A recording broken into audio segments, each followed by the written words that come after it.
Ici Marcel Ouimet de Radio-Canada qui vous parle de France. Le matin du débarquement, nous sommes debout de très bonne heure. La voix est distante et chevrotante.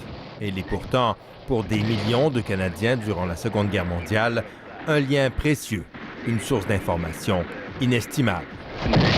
Le matin du 6 juin 1944, Marcel Ouimet, reporter de guerre de Radio-Canada, est un témoin privilégié du débarquement de Normandie.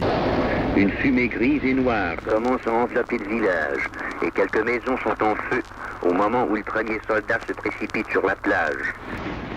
Ça y est, l'attaque est commencée et elle court. Marcel Ouimet est aux premières loges. Il suit les soldats du régiment de la Chaudière qui débarquent à Bernières-sur-Mer.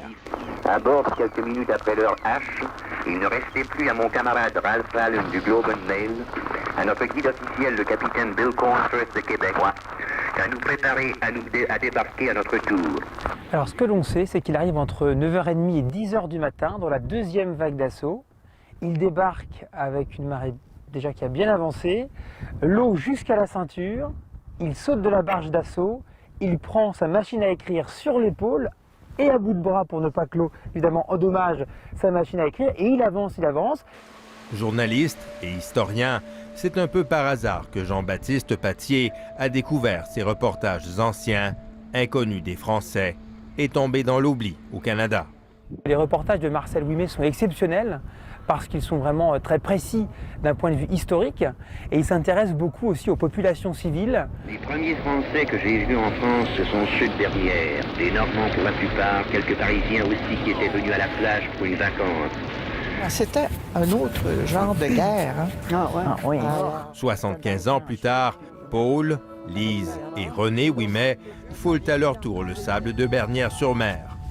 C'est la première fois que les trois filles de Marcel Ouimet viennent ensemble en Normandie. Quelques pas sur la plage qui ont tout d'un pèlerinage. Ça, c'est très tranquille, c'est paisible. C'était pas comme ça le jour J. Non. Alors, le jour du débarquement et les quelques jours plus tôt et plus tard. Moi, j'imagine avec sa machine à écrire. Parce qu'elle avait sa machine à écrire sur sa tête. L'opération Overlord marque un tournant majeur de la Seconde Guerre mondiale, le début de la fin pour l'Allemagne nazie.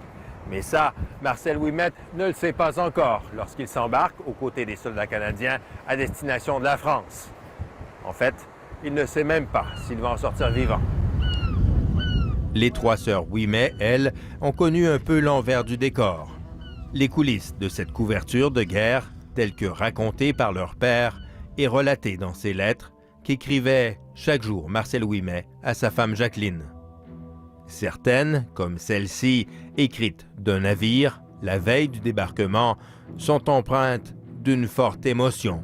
Prie pour moi et fais aussi prier notre fillette. Les prières de ces petits anges ne manquent jamais d'être exaucées. Je confie toute mon affection, toute ma tendresse et tout mon amour à cette missive. Sois sûr qu'aujourd'hui, que demain et les jours qui suivront, je ne cesserai pas beaucoup de penser à toi. Moi, j'ai senti la peur, en tout cas dans ces lettres. La peur, puis, comme tellement d'autres, l'attente, puis de ne pas savoir ce qui va arriver. Muni de son micro, de ses jumelles, de son appareil photo et de sa machine à écrire, Marcel Ouimet témoigne jour après jour des batailles les plus brutales, comme celle de l'aérodrome de Carpiquet. J'ai jamais vu une bataille aussi clairement ce matin. Nos soldats, nous les voyons avancer en même temps que nos chars, malgré les mortiers de l'ennemi. Le spectacle de la guerre sous tous ses angles. Une bataille où l'on emploie toutes les armes modernes. Et chaque jour, il continue de confier ses états d'âme à son épouse, dans des missives plus candides les unes que les autres.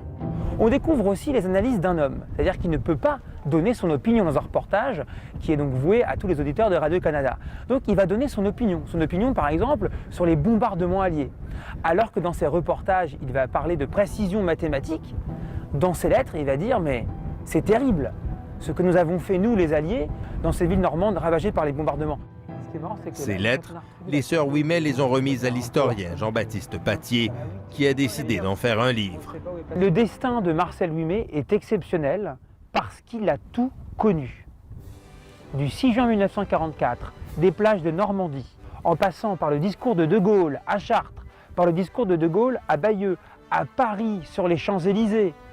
Le 26 août 1944, Marcel Ouimet ne peut retenir son émotion à l'antenne lorsqu'il entre dans Paris, libéré. Ici Marcel Ouimet de Radio-Canada qui vous parle de Paris. Oui, le Paris enfin délivré, complètement libéré. Nous avons tellement passé depuis hier après-midi par toute la gamme des émotions.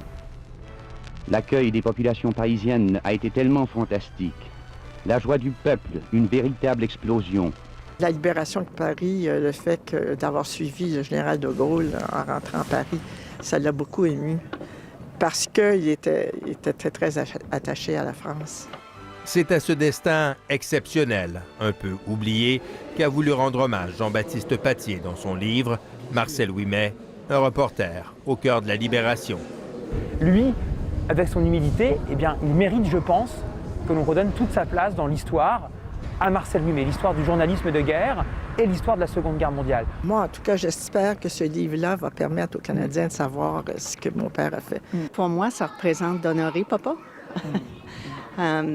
Et puis le faire reconnaître, finalement, pour qui il était, comme un correspondant de guerre incroyable, un journaliste incroyable, un écrivain incroyable.